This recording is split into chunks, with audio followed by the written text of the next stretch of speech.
والجلال অনুগ্রহ করে আমাদেরকে জামাত সালাত আদায়ের জন্য মসজিদে আসার তৌফিক এনায়েত করেছেন।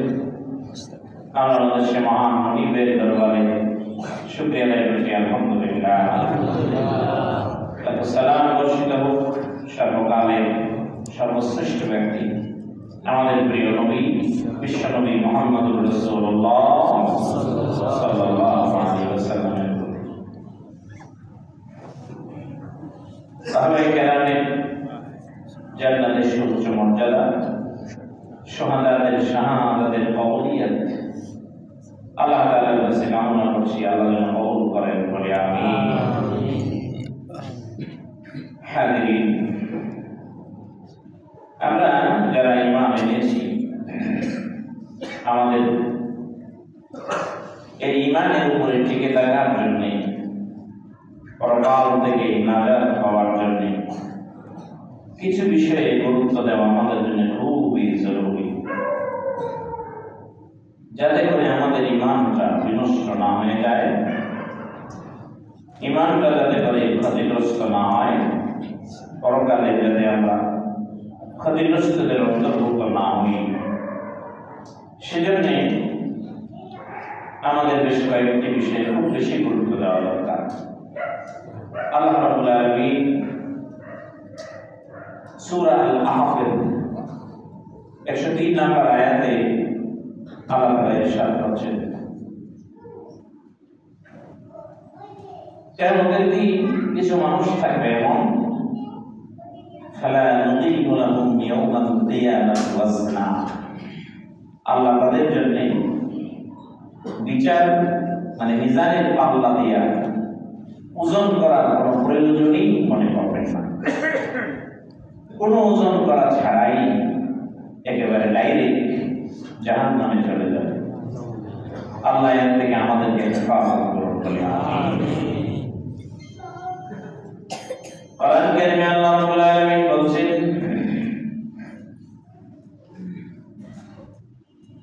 ওই ব্যক্তিদের আমল বিনষ্ট হয়ে যাবে,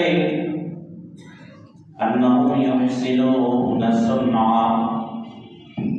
যারা দুনিয়ার জীবনে আমল করেছে, ভালো ভালো কাজ করতেছে, কিন্তু মনে করতেছে ওই লোক যে তার এই কাজগুলো ভালো কাজ হচ্ছে, ভালো আমল হচ্ছে, কিন্তু বাস্তব বিষয় হলো এই ভালো আমল মনে করে আমলগুলো করতেছে, এই কাজ করতেছে, কিন্তু হাসরের ময়দানে যে দেখবে আমল নামা একেবারে ফাঁকা, কিছুই নেই।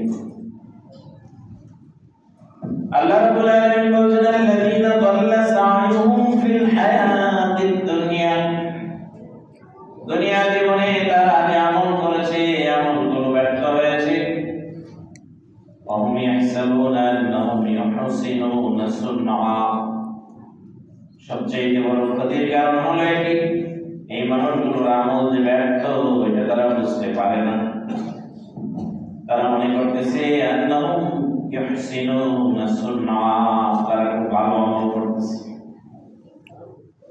ক্ষতি হচ্ছে যার, তিনি যদি বুঝতে পারেন যে এটা ক্ষতির কাজ, কোন এক সময় এটার থেকে ফিরে আসা সহজ, এটার থেকে ফিরে আসার একটা রাস্তা থাকে, কিন্তু যিনি কাজ করতেছেন আবার এটা তার জন্য ক্ষতি, এটা উনি বুঝতেছেন না, মনে করছেন যে ভালো,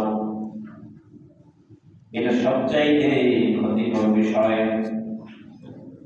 মুফাসসিরিন মুহাদ্দিসিনে কেরাম বলেছেন, দাল্লা সা'য়ুহুম, দুনিয়া যাদের আমল বাতিল হবে, আন্নাহুম ইউহসিনুনা সুন্না, তারা ভাবছে যে তারা ভালো আমল করতেছে, অথচ তাদের আমলগুলো বাতিল। এই ধরনের মানুষ হলো 4 শ্রেণীর মানুষ। এক নাম্বার হলো কাফের। কাফেররা মনে করে যে তারা ঠিক পথের উপরে আছে, ভালো আছে, ভালো কাজও করছে। এরপরে হলো মুশরিক। মুশরিক জাতি যারা একেবারে শিরকে নিমজ্জিত, শিরকে লিপ্ত, 33 কোটি দেবতায় বিশ্বাস করে করে, এক ইলায় যারা বিশ্বাসী নয় এই মানুষগুলো ভালো আমল কিন্তু করে, কিন্তু তাদের কোনো ভালো আমল আল্লাহর কাছে গ্রহণীয় হবে না। 3 নম্বর হচ্ছে বেদাতি, যিনি ঈমান আনার পরে বেদাতে লিপ্ত, আল্লাহ ওই বেদাতি যিনি তার কোনো আমল কবুল করেন না। ওয়ালা সালাতান ওয়ালা আদলান ওয়ালা সাওমান ওয়ালা সালাতান ওয়ালা যাকাতান, দান সদকা নামাজ রোজা সহ কোনো ইবাদতই ওই ব্যক্তির কবুল হয় না। এরপরে হলো মুনাফিক, মুনাফিক ব্যক্তির কোনো আমল কবুল হয় না। তার কাফের আর মুশরিক, মুশরিকেরা মূলত কুফরির মধ্যে, আর কাফেরের ভিতরেই পড়ে, কাফের মুশরিক দুটাকে যদি এক গ্রুপ করা হয়, এরপরে বাকি 3টা গ্রুপ ঈমানের দাবিদারদের ভিতর থেকে। ওই ব্যক্তি ঈমানের দাবিদার, কিন্তু আসরের দিন আল্লাহ তার আমলের কোনো ওজনই করবেন না। সূরা কাফে আল্লাহ বলেন, ফালা নুকিমু লাহুম ইয়াউমাল কিয়ামাতি ওয়াজনা। আল্লাহ ওই ব্যক্তিদের জন্য কোনো আমলের ব্যবস্থাই, মানে ওজনের ব্যবস্থাই আল্লাহ রাখবেন না। ওই ঈমানদার 3 গ্রুপের মধ্যে মুনাফিক, বেদাতি, এরপরে শেষে আরেক গ্রুপ হলো যারা হারাম উপার্জনে লিপ্ত। হারাম উপার্জনকারীর কোন ইবাদত আল্লাহর দরবারে কবুল হয় না। আল্লাহ নবী বলেন, ইন্নাল্লাহ আমারাল মুরসালিন কামা আমারাল মুমিনিন, ইয়া আইয়ুহাল্লাযীনা আমানু ইয়া আইয়ুহার রাসূল কুলু মিম্মা ফিল আরদি হালালান তাইয়্যিবা। রাসূল সাল্লাল্লাহু আলাইহি ওয়াসাল্লাম বলেন, আল্লাহ সব নবীদেরকে যেমন আদেশ দিয়েছেন, কামা আমারাল মুমিনিন, আল্লাহ তাআলা ঈমানদারদেরকেও তেমনি ভাবে আদেশ দিয়েছেন। ইয়া আইয়ুহার রাসূল, নবীদেরকে বলেন, হে নবীগণ, হে রাসূল, কুলু মিম্মা ফিল আরদি হালালান তাইয়্যিবা, যা হালাল আছে এটা খাও, এটা গ্রহণ করো। ওয়াশকুরু লিল্লাহি ইয়াবুদু লিল্লাহ, এরপরে আল্লাহর শুকরিয়া আদায় করো, ইয়াবুদু লিল্লাহ, আল্লাহর ইবাদত করো। তাহলে আল্লাহ রাব্বুল আলামিন বলেন, কুলু মিম্মা ফিল আরদি হালালান তাইয়্যিবা, আগে হালাল খাও, ওয়াবুদু লিল্লাহ, ইয়াশকুরু লিল্লাহ, এরপরে আল্লাহ শুকরিয়া আদায় করো, আল্লাহর ইবাদত করো। তাহলে এই আয়াত অনুযায়ী বোঝা যায় হালাল খাওয়া আগে নাকি ইবাদত আগে? কোনটা? হালাল খাওয়া আগে, হালাল উপার্জন আগে। কোন ব্যক্তি যদি জোহরের নামাজের পরে মুসলমান হয়, ফজরের নামাজের পরে যদি মুসলমান হয়, পরের ওয়াক্ত নামাজ আসতে দেরি, আরেক ওয়াক্ত নামাজের সময় হইলে পরে তার উপরে নামাজটা ফরজ হবে। কিন্তু এটার আগেই সে যদি খায় কোনো কিছু, সে যদি উপার্জন করে, তাহলে হালাল উপার্জন করা ওই ব্যক্তির উপরে ফরজ। আল্লাহ নবী বলেন, বলাও কাসবিল হালাল ফরিদাতুন বা'দাল ফরিদা। ও ভাই আমার, এটা আমরা সবাই জানি, আমিও জানি, আপনিও জানেন, কিন্তু এটার উপরে আলোচনার মানে হলো কোরআন আর হাদিসের কথাগুলো শুনলেই আমাদের ঈমানটা একটু মজবুত হয়, হারাম থেকে আমরা ফিরে আসতে পারি। হারাম থেকে বেঁচে থাকার জন্য এখনো সিদ্ধান্ত নেওয়ার সময় আছে না নাই? এজন্য কোরআনকে জিকির বলা হয়। আপনি যা পড়েছেন, যা জানেন, যা বুঝেন, যা মুখস্থ আছে, এটা যখন আপনি নামাজে তেলাওয়াত করবেন, বারবার মনে হবে। অনেক সময় দেখবেন 5 বছর আগে আপনি কোরআনের একটা আয়াত পড়েছেন, বুঝেছেন, কিন্তু আশ্চর্যজনক হইলেও সত্য, 5 বছর পরে আরেকবার পড়তে যায় দেখবেন আগে যে পড়ছিলেন, বুঝছিলেন, এরপরে পড়তে যায় নতুন নতুন চিন্তা মাথায় আসছে। আর এই স্বভাব কোরআন চিরন্তন। যুগে যুগে কোরআন নতুন নতুন জ্ঞান দিবে মানুষকে।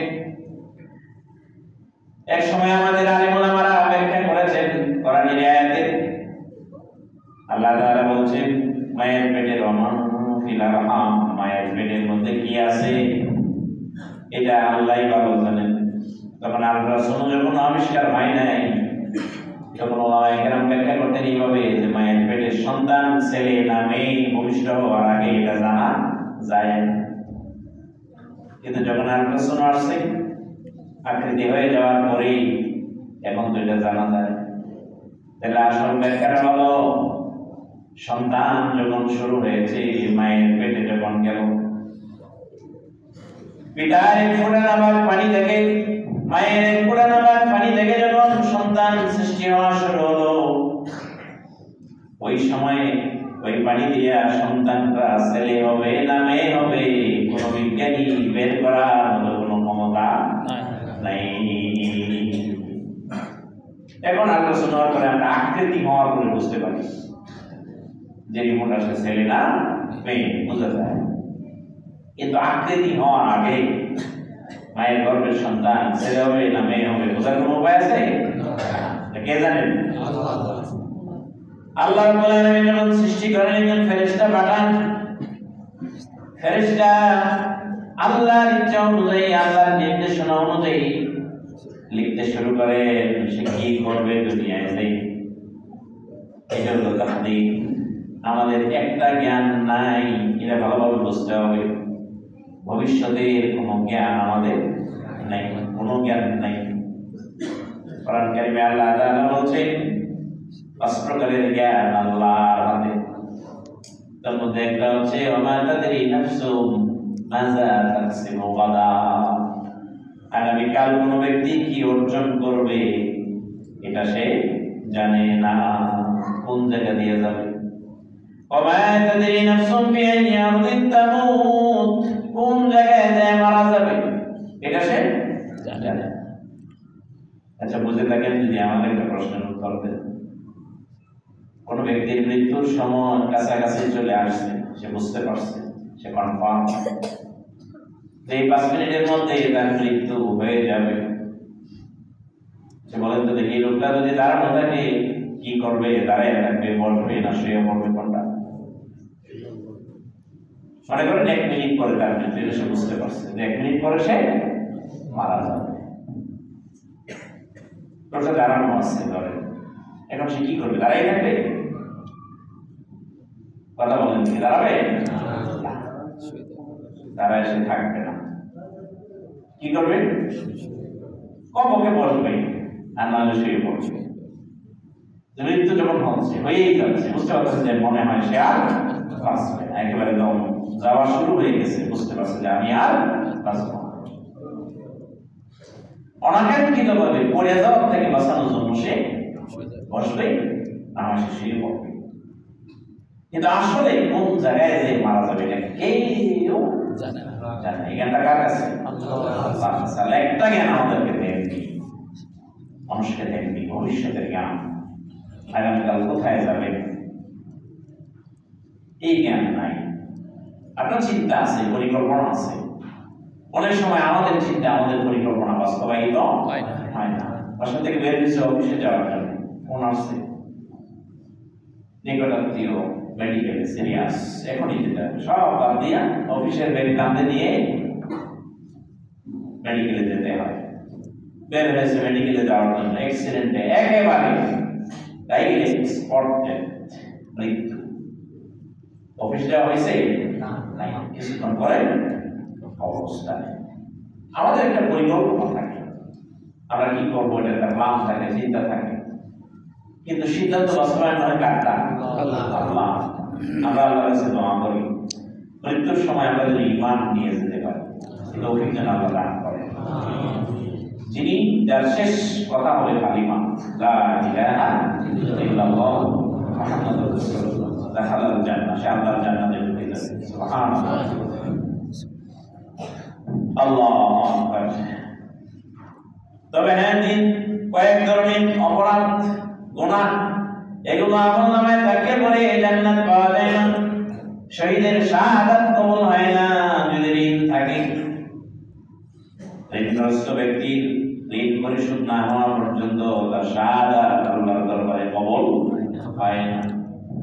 আমরা জানি মৃত্যুর মধ্যে সবচাইতে সেরা মৃত্যু হলো শাহাদাতের মৃত্যু। যিনি শাহাদাত বরণ করবেন আল্লাহর দ্বীনের জন্য, যেই জায়গায় মারা যাবেন, শহীদ ছাড়া যত বড় বুজুর্গ হোক, যত বড় কামেল, যত বড় কুতুব হোক, ওই ব্যক্তি মৃত্যুর পরে সরাসরি আল্লাহর জান্নাতে যাওয়ার সুযোগ নাই। জান্নাতের সুবিধা পাবে, নিয়ামত পাবে। রাসূলুল্লাহ হাদিস শরীফে বলেন, কবরে যাওয়ার পরে, কবরে রাখার পরে এরপরে ফেরেশতারা জান্নাতের পোশাক পরায় দেবে, জান্নাতের বিছানা বিছায় দেবে, সুযোগ পাবে, জান্নাতের সুবিধা পাবে জান্নাতের। কিন্তু ডাইরেক্ট জান্নাত পাবে না। জান্নাত পাবে হাসরের দিনের হিসাব নিকাশ হওয়ার পরে। ইল্লা শহীদ, শহীদ ছাড়া, শহীদ যিনি দ্বীনের জন্য যিনি শাহাদাত বরণ করেন, যার শাহাদাত আল্লাহর দরবারে কবুল হয়, ওই ব্যক্তি যেখানে মারা যাবেন ওই জায়গা থেকে ফেরেশতারা তার রূহটা নিয়ে জান্নাতের একটা পাখির ভিতরে ভরিয়া ছেড়ে দেন। আর আল্লাহ বলেন, কলমা সীতা, এখান থেকে যা খুশি তুমি খাইতে থাকো। তার কবরের কোনো আযাব নেই, কোনো হিসাব নেই, নিকাশ নেই। কারণ আল্লাহর জন্য, আল্লাহ দ্বীনের জন্য সর্বোচ্চটা সে দিয়ে এসেছে, তা জান্নাতই দিয়েছে। হাসরের ময়দানে খুব অল্প সময়ের জন্য, যেহেতু এটার নাম হাসর, একত্রিত হওয়ার দিন, এজন্য খুব অল্প সময়ের জন্য হাসরের ময়দানে আরশ আজিমের ছায়াতে সর্বোচ্চ সম্মাননা দিয়া অল্প সময়ের জন্য আনা হবে। ফেরেশতারা থাকবে তাদের নিয়োজিত খাদেমে খেদমতে, কোনো ডিস্টার্ব যেন না হয়। আবার আল্লাহর এই মেহমানদেরকে সর্বোচ্চ সম্মান দিয়ে আল্লাহ আবার জান্নাতে পাঠিয়ে দেবে।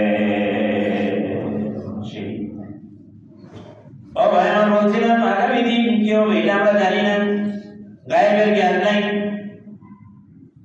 অনেকেই বলে থাকেন রাসূল গায়েব জানেন, নাউযু বিল্লাহি মিন যালিক।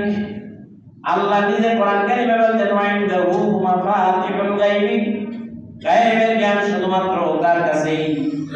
এটা বললে আল্লাহ শেষ করেন নাই, সাথে বলছেন ওয়ালা ইয়ালামুহা ইল্লা হুয়া, তিনি ব্যতীত এটা আর কেউ জানেই না।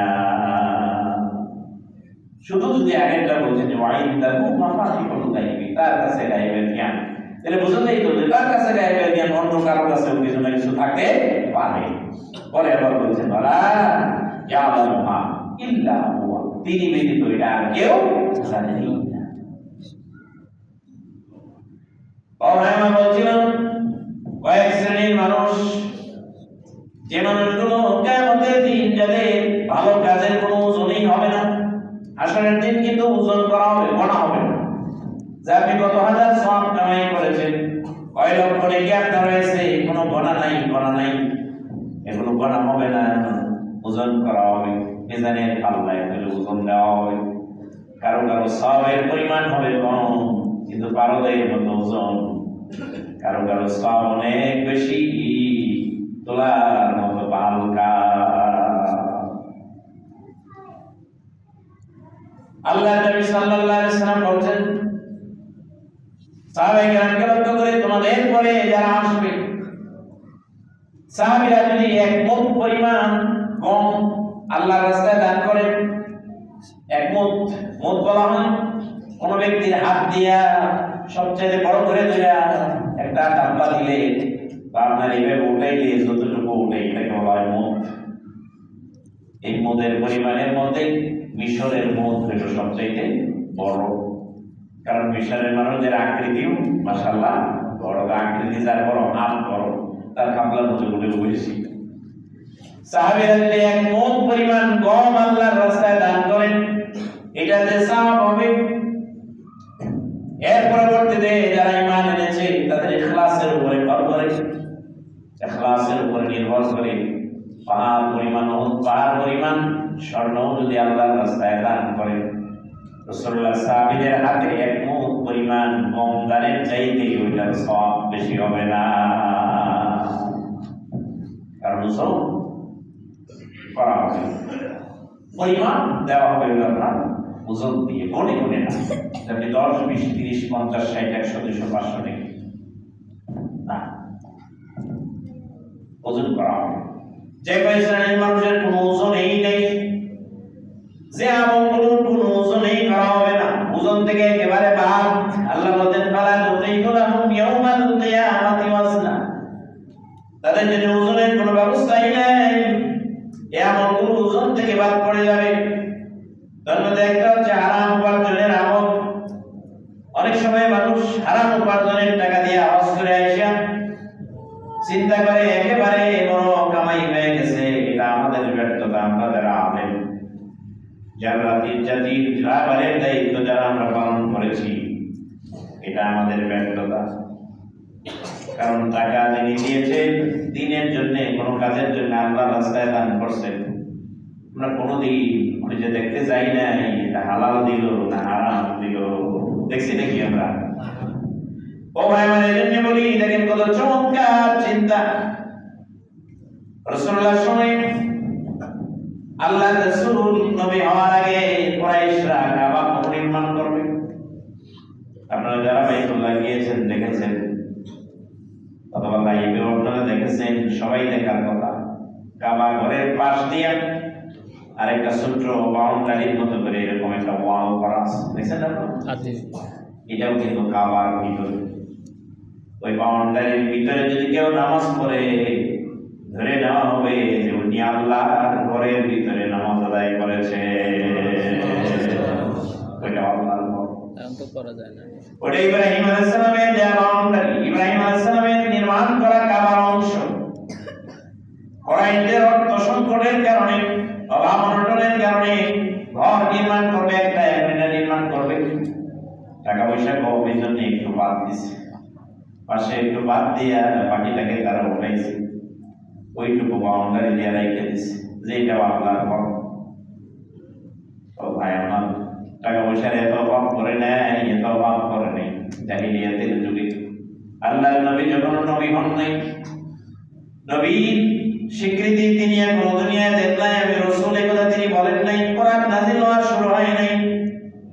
কুরাইশরা কাবা ঘর পুনর্নির্মাণের জন্য চিন্তা করলো। আব্দুল মুত্তালিব তার নেতৃত্বে জমজমের কূপ খনন করা হলো, কাবা ঘর নির্মাণের চিন্তা করা হলো, যেটা পুনর্নির্মাণ করা লাগবে।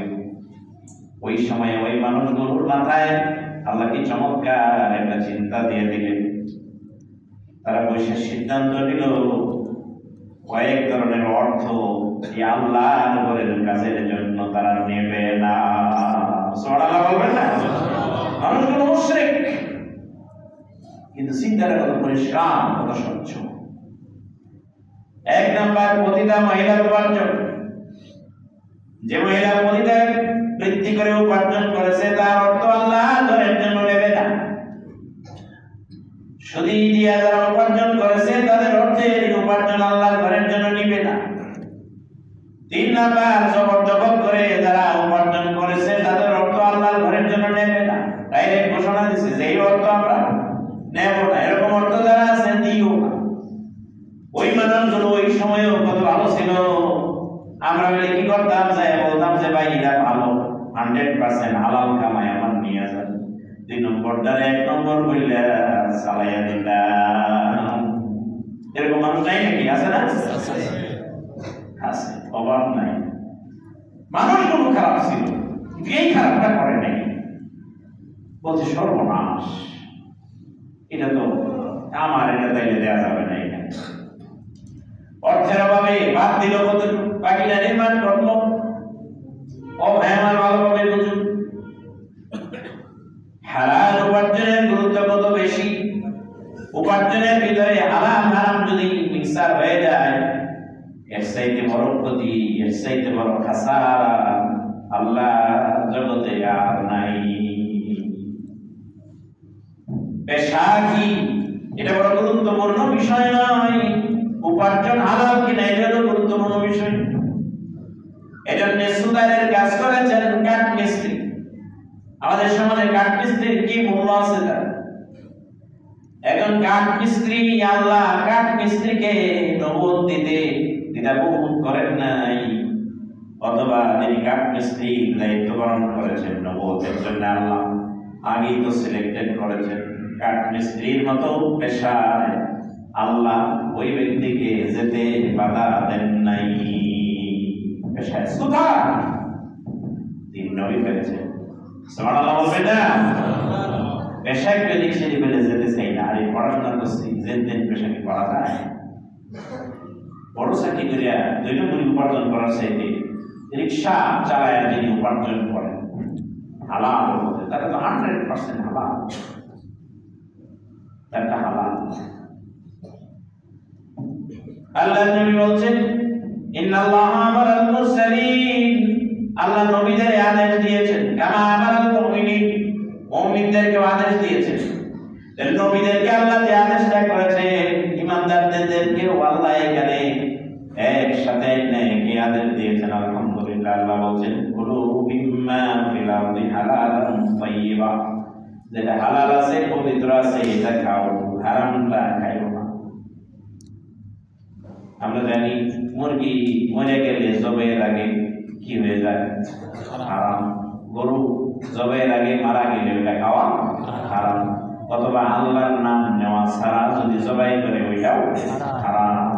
ইম্মা লাম ইয়াযকুর ইসমাল্লাহি আলাইহি, মুসলমান যদি ইচ্ছা করে আল্লাহর নাম বাদ দেয় ওইটা খাওয়া হারাম। ইচ্ছা করে জবার সময় বিসমিল্লাহ বলতে হবে, আমি মুরগি কিনছি গরু কিনছি আমি জবাই করব, কেন বিসমিল্লাহ কি আছে? হঠাৎ কেউ যদি বাদ দেয় ভালো ভাবে বুঝে, কারণ মুসলমান যদি বাদ দেয়, মুসলমান নামাজ পড়ে পাক্কা ভালো মানুষ, ইচ্ছা করে যদি বিসমিল্লাহ বাদ দেয়, বিসমিল্লাহ বলা দরকার, তাহলে ওইটার গোশত খাওয়াও হারাম। যদি বলেন কি হারাম, জবে করতে হবে কার নামে?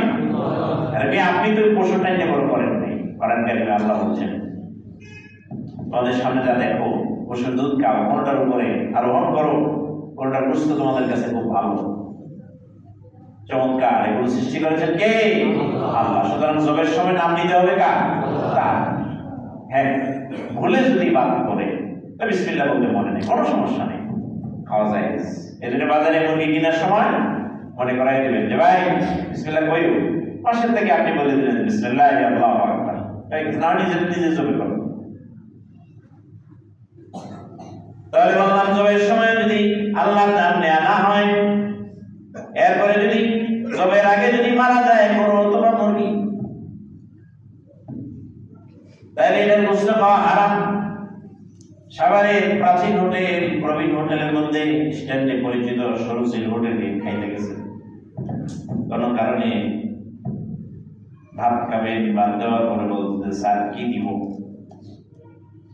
বলতেছে আজকে যদি গরুর গোশত খান তাহলে দাম কম, অন্যদিন তো 150 টাকা প্লেট নেই, আজকে মাত্র 30 টাকা প্লেট, দাম কম। তার কারণ হইল এই গরু জবে এর আগে মরে গেছিল। আচ্ছা বলেন দেখি, এই গোশত 10 টাকা প্লেট যদি মান না দেয় আপনি খাইবেন নাকি? কেউ খাবেন না, গলা দিয়া ঢুকবেই না। খাওয়ার পরে যদি শুনেন হাই রে কি খাইলাম, সর্বনাশ হয়ে গেছে, পেটের মধ্যে যায় কিন্তু গোলমাল শুরু হয়ে যাবে। আলহামদুলিল্লাহ, এইটুকু ঈমান আমাদের আছে, বলেন আলহামদুলিল্লাহ। ইজা সাআতকা সাইয়্যাতুকা, মন্দ কাজ যখন তোমাকে পীড়া দেয়, ওয়া সাররাতকা হাসানাতুকা, ভালো কাজ যখন তোমার মনকে আনন্দ দেয়, আল্লাহ নবী বলেন ফাযালিকাল মুমিন, তাহলে মনে রাখো তোমার ঈমান আছে। এই হারাম আমরা নেই না, হারাম খাই না, পান্না দিলেও নেই না। ও ভাই আমার, হারাম জানি এজন্য এটা পাপ। আরেকজনের খাসা ভাঙ্গিয়া মুরগি বাইরে গেছে, বিক্রয়ের জন্য বসছে, দৌড়ায় মুরগি কটা চলে গেছে, কয়েকটা টোকায় পাইছে, 2টা পায় নাই, আরেকটা আড়ালে চলে গেছে। ওই আরেকটা পাকা মুসলমান সুযোগ পাইয়া মুরগি ওইটা ব্যাগের ভিতরে বইয়া নিয়ে চলে গেছে। আচ্ছা কোনছে এই মুরগি কি হালাল হয়েছে না হারাম হয়েছে? প্রক্রিয়া দুইটা, এটা হলো জবের আগে মরলে হারাম, আর এটা আরেকজনের, এটা আরেকজনের হক, এটা আমার জন্য হারাম, এটা আমার হক না। এখন মরার আগে, জবের আগে মরে যাওয়ার যে হারাম, এটা আমরা খুব মানি। খালি যদি শুনেন যে এই কাম করছে, খাবে না তা না, হোটেলে দাঁড়ায় সিম্পলি ফাঁস দিলেন তো মরা গরু রান্না করছে, ভাই দেখেন করছে কি। ওই যে শুনছেন না কোন হোটেলের সামনে জানি খাসির গোস্ত বেছে, এরপরে দেখলো যে আপনার কুত্তা আইছে। হ্যাঁ, কোন হোটেলে জানি আমাদের পত্রিকা পত্রিকা দেখলাম কোনটা জানি কুকুরের গোস্ত পাইছে। আরে কি তো খারাপ দেখালে, দোকান বন্ধ, শাটারিং, যে কোনোদিন খায়ও না ওইটা কেউ যায় একটা লাফতে দিয়েছে শাটারের মধ্যে, করছস। কিন্তু ওই লোকটাও হারাম খায়, কিন্তু সে একটু অন্যভাবে খায়। খাবারের মধ্যে হালাল করেছে, হারাম করেছে, কিন্তু অর্থের ভিতরে মুসলমানের আফসোস, অর্থ উপার্জনের ক্ষেত্রে আর হালাল হারাম বোঝে না। হারাম টাকা দিয়া হালাল খাদ্য কিনে খায়, এটা না আমাদের অবস্থা। এরকম হারাম টাকা দিয়ে হালাল খাদ্য কিনে খায়। আল্লাহ আমাদের হেফাজত করেন, বলেন আমিন। আল্লাহর নবী বলেন আল্লাহু তাইয়্যিবুন, আল্লাহ নিজে পবিত্র, লা ইয়াকবালু ইল্লা তাইয়্যিবা, পবিত্রতা ছাড়া তিনি কোনো কিছু গ্রহণ করেন না। হারাম খায়া ইবাদত করলে বাহ্যিক দৃষ্টিকোণ থেকে ওযু ছাড়া নামাজ পড়লে নামাজ হবে নাকি? যার ওযু নাই তাই নিয়ে আপনি মসজিদে আনতে পারবেন না, ওযু ছাড়া একটা সেজদাও দেবেন না। কাপড় যদি নাপাক থাকে, পেশাব করে যায়, আপনি জোর করে আনতে পারবেন না। এটা সে জানে যে এটা নাপাক হয়ে গেছে, কিন্তু পাক নাপাকের দুইটা সাইড, একটা হলো বাহ্যিক সাইড আর একটা আভ্যন্তরীণ সাইড। বাহ্যিক সাইড হলো এটা পাক হইতে হবে, ওযু করলে শরীর পাক হয়, গোসল করলে শরীর পাক হয়। কিন্তু অনবরত যে হারাম খায়, হারাম খায়, হারাম খায়, ওযু গোসল কেন? জমজমের পানি দিয়ে যদি পুরা শরীর ধুয়ে দেওয়া যায়, আসলে তার শরীর পাক হবে না, ওটা ব্লাডই না পাবে। এজন্য হালাল খাওয়া হলো পবিত্রতার অন্যতম শর্ত, অন্যতম শর্ত। আল্লাহ যেন আমাদেরকে হালালের উপরে আমল করার তৌফিক দান করেন, আমিন। আল্লাহ নবী বলছেন, এক লোক ইহরামের কাপড় পরে ওই জায়গার দৃষ্টান্ত দিচ্ছেন নবী, যেই জায়গায় একবার সুবহানাল্লাহ বললে 1,00,000 বার বলার সমান সওয়াব তার আমলনামায় দেওয়া হয়। একটা রোজা রাখলে পরে 1,00,000 রোজার সওয়াব, একবার সুবহানাল্লাহ বললে পরে 1,00,000 সুবহানাল্লাহ বলার সওয়াব আল্লাহ দেয়। যেই জায়গায় বললে সেই জায়গার উদাহরণ দিচ্ছেন না, কুলাহু হারাম, পুষ্পবর্ষ চোর নিয়ে এক লোক গেছে, মাকুলাহু হারামুন, আল্লাহ নবী বলেন দেখাইছে এটা হারাম। ওয়ামাশরাবু হারামুন, জবান করছে এটা হারাম। ওয়ামালবাসাহু হারামুন, গায়ে যে পোশাক পরিধান করেছে এটা হারাম, এটা অন্যের হক আছে। আল্লাহর নবী বলেন ফান্না ইস্তাজাবু লাক, কিভাবে আল্লাহ তার ডাক কবুল করবে? তার মানে হলো ওই লোক যতই ডাকুক, আল্লাহ তার একটা ডাকও কবুল করবেন না। খাইছে হারাম, পান করছে হারাম, গায়ে পরিধান করছে হারাম। হেমে যদি কবল না হয়, বাংলাদেশের মসজিদে কবল হওয়ার সম্ভাবনা নাই। কথা বলেন আছে না নাই? নাই। প্রিয় ভাই আমার, হাসরের দিন এই নামাজের কোনো ওজনই হবে না, একেবারে বাদ। এজন্য রাসূল সাল্লাল্লাহু আলাইহি ওয়াসাল্লাম বলেন, তলবু কাসবিল হালাল ফারিদাতুন বা'দা ফারিদা, হালাল উপার্জন সব ফরজের বড় ফরজ। আল্লাহ যেন আমাদেরকে এটার উপরে আমল করার তৌফিক দান করেন, আমিন। ভাই আমার, আপনি মনে করছেন আপনার ইনকাম কম, এই জন্যে আপনি পারছেন না কিছু হালাল হারামি বিষয়ে একটু ভালো থাকার জন্য চেষ্টা করছেন, এটাতে অকল্যাণ, এটাতে অকল্যাণ। হারাম যেদিক দিয়ে যাবে সিরে ফিরে যাবে, কোনো কল্যাণ হবে না। সন্তানের ব্লাডে এই হারাম ঢুকলে আপনার কথা শুনবে না, ভালো মানুষ হবে না, আপনি কল্যাণ পাবেন না এটা থেকে। এজন্য আমাদেরকে হালালের উপরে আমল করার দরকার আছে না নাই? আমরা ইনশাআল্লাহ রাসূল সাল্লাল্লাহু আলাইহি ওয়াসাল্লামের এই হাদিস, আল্লাহ দেয়া কোরআনের আয়াতের উপরে আমল করব। আল্লাহ যেন আমাদেরকে কবুল করেন, বলেন আমিন। আমার তৌফিক ইল্লাল্লাহ। প্রত্যেক সাথে কষ্ট করে একদম দাঁড়ান। আল্লাহ ইসলামের নবী দরুদ পড়ি, আল্লাহুম্মা সাল্লি আলা মুহাম্মাদিন ওয়া আলা আলি মুহাম্মাদ কামা